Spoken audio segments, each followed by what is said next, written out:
Welcome back, and thank you so much for staying tuned to Y254 TV. My name is Cheryl Blessing, and you are watching the Power Talk Show. Now, we're having a very important conversation on what love is, healthy love to be specific. I want us to get into some of the reasons of why we get into some relationships and some of the reasons why we express or receive love the way we do. So I'm joined here by Tess and Anthony, who are giving me some very important insights on what love is. We've just understood that. I think I liked, Tess, the explanation you said about love being considerate, and you have to be willing to compromise and to factor in your other partner, your spouse.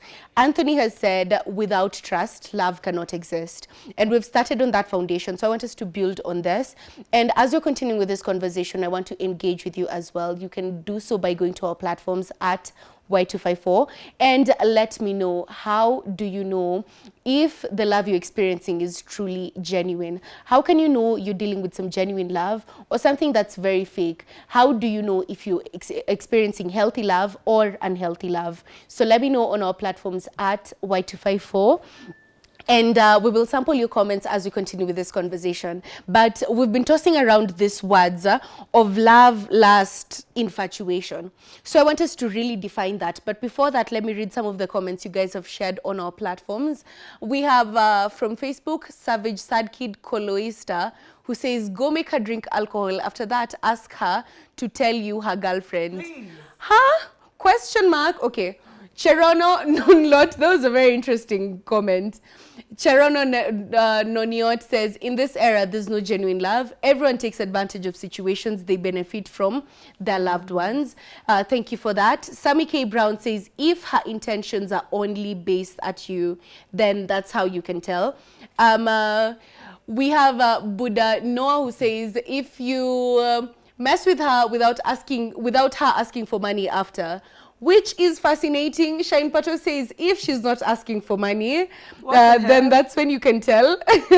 No. So that's very fascinating, because I want us to, before I ask, because I want us to find out, is money important in love? Yes. Is there a need for money in a relationship? So first, Anthony, let me know, what's the difference between love, lust, and infatuation? Because I know we mix up these three, saying even the emotions, but tell us very clearly, what are the differences between the three? Allow me start from the most least, which is lust, in order, right?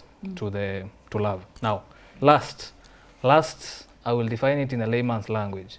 Lust is having weird feelings towards someone just because they look good. If it's a guy, you've seen a lady, a cocavi, or you like the body, you like how she presents herself. When I tango something, that's what they post, thirst trap. Thirst trap. Yes. Now, the moment you see that lady and you look at her from the perspective of wanting to sleep with her, that is lust. Yeah.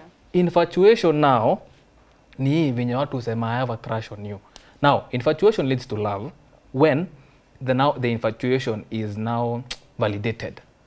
Now, the moment you have a crush on someone, it is okay. But now having a crush does not mean that you love them. You're infatuating to be with them. But the moment you're validated, now it leads to love. Now, love is trust. Yeah. Generally. Yes. I like that. I like that you're dying on the hill of love is trust. Yes. I like that, because, you know, especially in this day and time, Yes. most people can't trust their partners. They actually don't trust their partners. Yes. That's why there's a quote I came across. We want to have open hearts, but we have locked phones. Yes. So it doesn't make sense, because if you don't trust your partner, even with your phone, your devices, then is there really trust? Actually, And, respect. You know, people say love is respect. Well, it's Yeah. love is respect, but the moment you trust someone, automatically you're gonna respect them. yeah, Yes. that's true. Yes. And now to get into a few gentlemen, I believe it's the gentleman who said that if she doesn't ask for money, they've talked about that. And I know with the money, it's a very sensitive topic when it comes to love, because people talk about 50-50 and Siju, what do you bring to the table? All these other conversations. Yeah. Tess, must there be love? Must there be money for love to exist? I think so. Because either way, at the end of the day, you can't stay with someone who you love and you can't buy food. You understand? You can't call me over. We stay together, we hang out, and then there's no food. What does food require? Money. Yeah. You understand? And I usually see some women out here usually say, oh, you're fucked for free, you're fucked for Paula, you are messed up for free, you are messed up for free. And then, come to think of it, even if this person was capable of paying for it, were you intentional about it? Were you intentional by saying, okay, you know what, I know me and you were messing, but you know, mali mefika, you just have to pay me. Do you think like it involves love? No. Kidogo? Or do you think maybe like this, you and this person have been messing for a while. This person has never spent anything on you, has never bought you a gift. Hata hajai kununulia bigiji. And then someone is just like, oh, you know what? If she doesn't ask me for anything, I know she loves me. And then you're like, okay, how? Yet kama unapenda huyu mtu na hujai mnunulia bigiji. Yeah. Like how is that love? And hiyo bigiji yenyewe pia inataka pesa. You understand? Love inataka pesa in one way or another. Hata kama mnaishi kwa nyumba gani. Ndio pia huyu mtu mwenye unapenda akule, pia hiyo chakula itataka pesa. You know, hata kama umpe anything, hata kama kuitishi. And it's love, it's also pia providing. Ni nini unanipea na ni nini nakupea?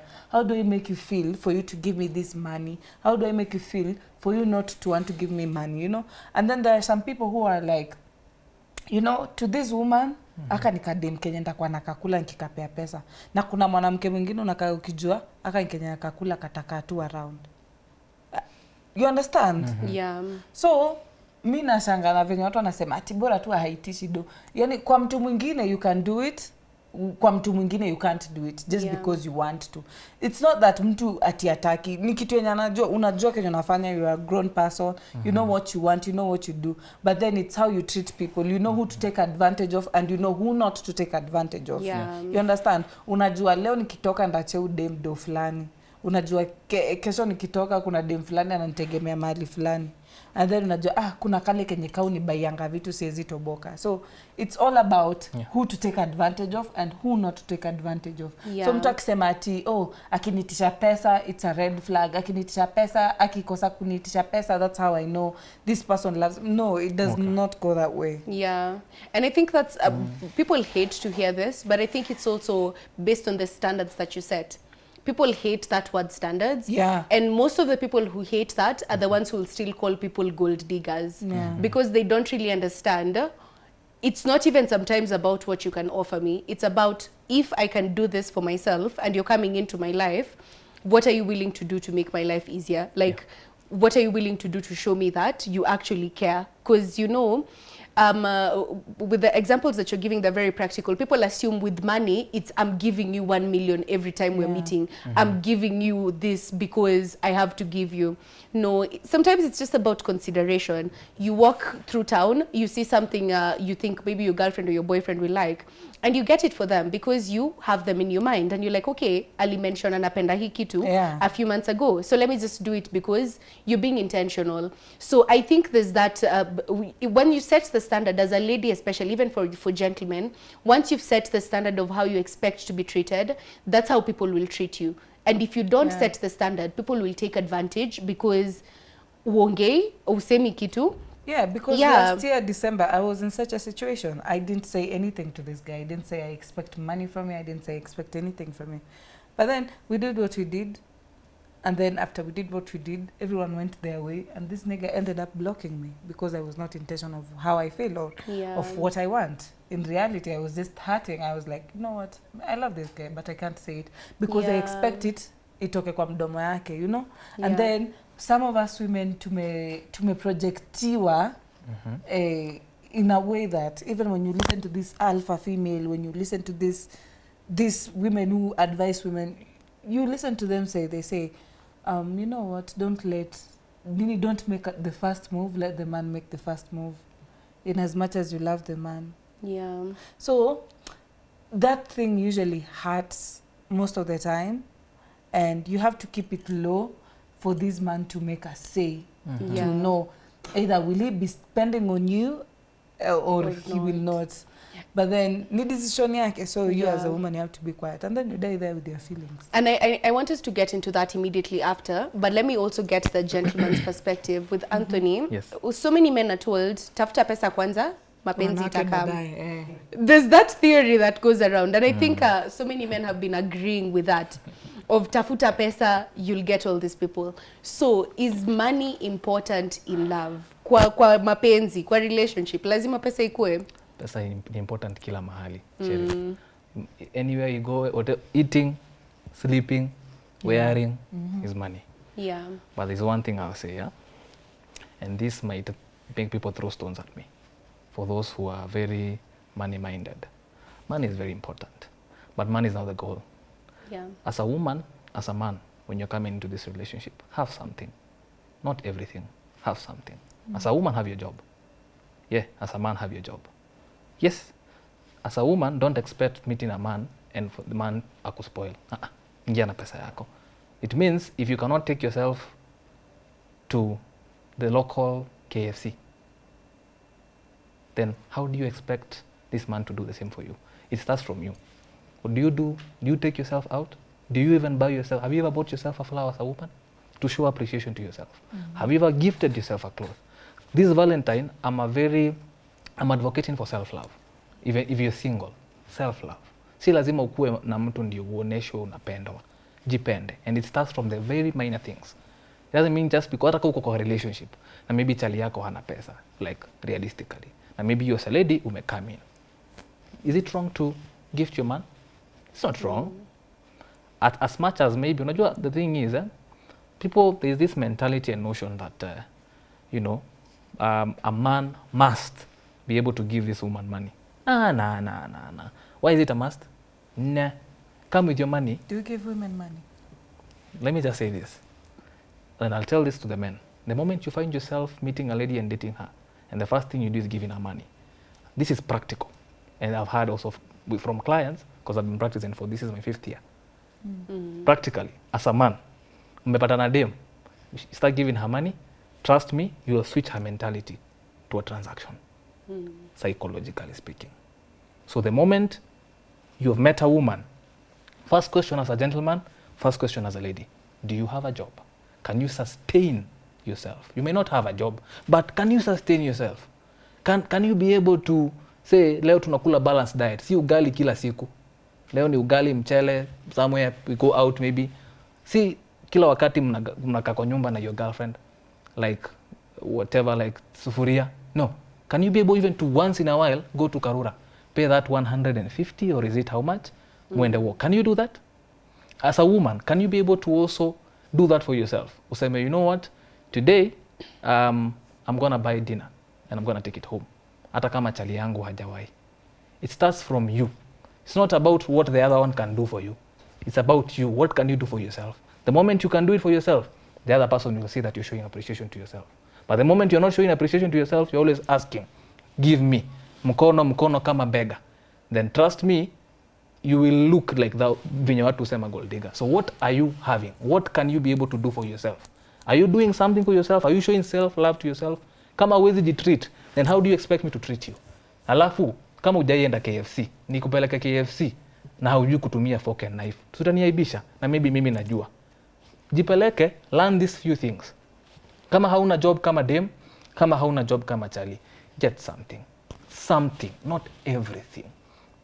Something. Na sisemi wenye hawana kazi na hawana pesa hawafai kudate. Lakini it's very cautious and risky in this generation. It can work, but I'll just tell you this. Very cautious and it's very risky. But money is very important. But it starts from you as a person. What you can do for yourself, the self-love you can show yourself. Now, if I see that you can do it for yourself, I will also show appreciation to you. Yeah, I like that. I really like that. And Collins Ojwang also agrees with that. He says, money carries the day and love is in between. Field Marshal Loshe has also said, simple, if your efforts are similar to her efforts, then that's how you can tell if your love is genuine or if it isn't. And I like this because I agree with both of you. Money is important because in life, we also need money. Yes. It's not just about love or anything. For Yes. us to survive day to day, we need money. Yes. So without that, you know, with love, you can't. Sometimes I sit down and I see people just wanna text, hi, how are you? I miss you. When are you coming over? And that's it. That's the basis of their relationship. And it's not really substantial, because if you're not really meeting, if you're not intentionally going out on dates, because that's when you get to know someone outside of their comfort zone. Yes. That's how you know if someone relates with people and respect what when you're called less than him, people who are higher than him or her. That's how you can tell some of these things. And it's also important for you to be able to give yourself the things that you ask for. Exactly. Most of the times, the men and the women, we demand for things that we've never even seen in our lives. Exactly. And it's not because we can't chase them, we can't achieve them. It's because sometimes kuna hiyo pressure ya social media. Nimeona mtu amebaiwa Benz GLE, so mbona mimi sina hiyo GLE? Right now, I don't even probably have an Alto. I don't even know the price of an Alto. And I want a GLE in my backyard tomorrow because it's Valentine's and everyone is being bought for, and why not me? Yes. So if you can't be able to give yourself the same things that you're asking for, Exactly. I don't think it's right for you to put pressure on someone else to do the same for you. Yes. Now, getting into some red and green flags, because we've come across the story of red flags so many times. Tumekuwa nasikia, look out for the red flags. But there's also a concept of green flags that has been coming up, of some good things that make you realize, oh, this might be a good person. This might be someone who's a potential partner. So what are those two things for you, Tess? Maybe could you mention some of the red flags that you look out for and some of the green flags that you see and you're like, okay. I can listen. Eh? I think red flag for me is like, while we're on the first kujuana talking stage. Do they call it talking stage? Yeah. And probably something angers you, and I see you bursting out with anger. You're just like, you can't control yourself, you can't control your emotion. I'll be like, hey, hapa siezi. You see how this person treats other people around him. You see how this person interacts with people who are lower than his class. And interaction to na binadamu wa kawaida. You just realize if this person is the one who you can push with.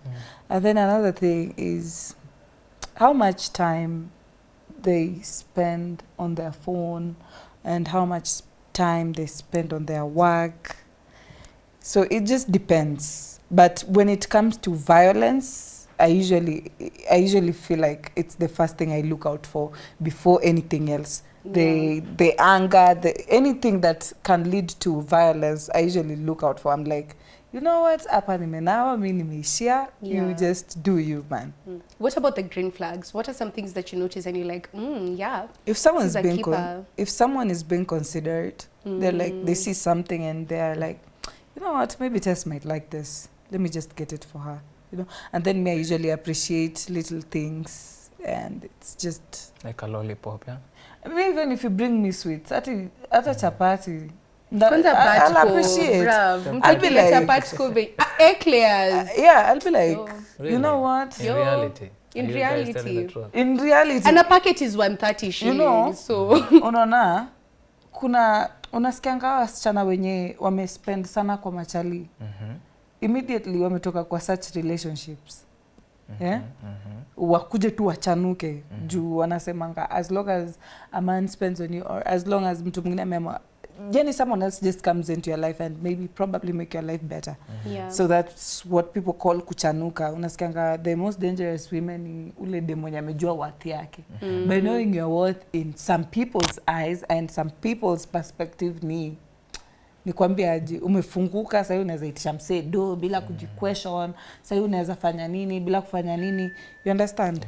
So in most cases or most things right now adu kusema ati are you sure about that, kuna tu watu wengine small things it just make them like jiggly, you know. And I think to also add to that, I think it's usually about the intention. It's about, have you thought about me? Because you know, there are people who know, Like today I was telling my producers, I've just been thinking about ginger nut biscuits. Zile tu biscuits ni tatu kwa packet. Trust me, if someone gave them to me leo, ningeona, this person is considerate. You're considerate because someone who listens to what you're saying. If you've been talking about, oh my God, unakumbuka Mr. Berry, venye ilikuwa tamu. Then someone actually goes out of their way to just find like a few packs of Mr. Berry or something. Not even like mentioning ati babe nakanga nikifikiria hii kwa sababu as this person said, it's all about you, you know. It's all about you yourself. Probably if you're thinking about okay, ginger nuts. You know, nikitoka hapa ndenda kujibaya ginger nut kwa sababu hakuna mtu mwenye atanibai you know. Na nijua ati hata uko umeambia huyu mtu. Now, when I say considerate, ni mtu amepita mahali, ameona a dress and they're like, you know what? I bought this dress, juu nataka nilikuwa najua utatokea smart ukivaa. So we appreciate such things. Me personally, I can't say we. Kuna wale watu wenye vitu ndogo ndogo ziwafurahishangi. You know, and then I was telling my friend, oh, I saw someone beshte yangu amebaiwa perfume kwa Instagram stories zake, amebaiwa Burberry hair. And then this chile looked at me with an angry face. She was like, vitu kidogo ziko excited dika perfume. I'm like, man, let them excite me. It's the best thing ever. Because it's the thought that counts. Now, what about you, Anthony? What are some of the green and red flags that you look out for? Personally? Tuambie wewe personally, alafu labda sasa. Hadi nataka kujua. Tessa kuna interest by the way, guys. Personally, nianze na green flag ama red flag? Anza na red, alafu tu sanitize na green flags. Red flag ya kwanza, mimi kama macho ijapenda haiwezi. So the eyes must love. Eyes must love. So mtu yuko. Sawa. Usijam. Atuko sawa. Kuna watu wengi kwa ABH, hatuwezi kosa mtu, si ndio? So, sijasema. So macho ikipenda, no, red flag. So macho isipopenda, meaning nikiona, I won't even make my move. I will not even look twice. I will not even kama ni social media, I will not even scroll twice. So another red flag is now tuseme sasa tumeanza kujuana. Nikiona mtu manze kujua kuna wasichana wajui kupiga shawa huko chini. Wanasikia kuna mtu amecheka kwa studio. Kuna wasichana wajui kupiga shawa. So unapata the lady hata manze hata brush kumeno tu simple wajui. You know? Hygiene haiko. Anatazama Dragon Mode testing. Wow, unakimbia. It's over. Alafu huko chini inakuwa tricky. You cannot even maybe go down on her. You see? Some of those things. The last one, nenye the green flag, the last red flag ni mtu mwenye anashindanga ameongea sana, you know, peri, like ako all over, kama ako na ADHD. hapa hatuli. First of all, Anthony, sisi watu wa ADHD tumekatch kidogo. What do you mean? Have you been under the bus? Have you been diagnosed with ADHD? Yeah. Diagnosed by a psychiatrist? Yeah. Under medication? Na mimi yapa. That's why I'm not presenting. You're diagnosed? Kidogo. Yeah. Because you know ADHD, you cannot just say you have ADHD because you love attention. No, it's you must be diagnosed. It was diagnosed in 2020. So, inadepend na yapingani. Inadepend because you know mimi ni ambivert. Mimi ni ambivert. I'm just kuna mixed whatever. Kuna wakati inadepend extrovert. So you just want a chill girl. Yeah, chill girl. Now, green flag, the chill girl. Just ametolewa immediately. Just ako disqualified. Green flag, akuwe chilled, but akuwe nasty kwa bedroom. So on that note, guys, hata nimeshtuka. Let's take a very short break and then we're going to come back with so much more before we wind up on this conversation.